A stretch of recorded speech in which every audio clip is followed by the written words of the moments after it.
एक गरीब किसान की कहानी। गांव बड़गांव में रामू नाम का एक गरीब किसान रहता था। उसके पास केवल एक छोटा सा खेत था और दो बैल। वह रोज सूरज उगने से पहले उठता, खेत में काम करता और शाम तक थककर घर लौटता।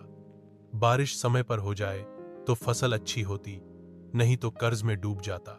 रामू की पत्नी सीता और उसका बेटा गोपाल भी उसकी मदद करते।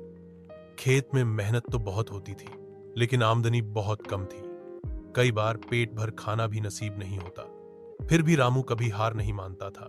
वह हमेशा कहता, मेहनत करने वालों का भगवान साथ देता है। एक साल गांव में भयंकर सूखा पड़ा। सारी फसल बर्बाद हो गई। कई किसानों ने खेती छोड़ दी, लेकिन रामू ने हार नहीं मानी। उसने पशुओं के लिए चारा उगाने का काम शुरू किया और गांव में ही बेचने लगा। धीरे धीरे उसका चारा अच्छा बिकने लगा और आमदनी भी बढ़ने लगी।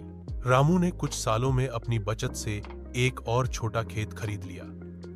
अब वह न सिर्फ अपने लिए फसल उगाता, बल्कि आसपास के किसानों को बीज और चारा भी बेचता।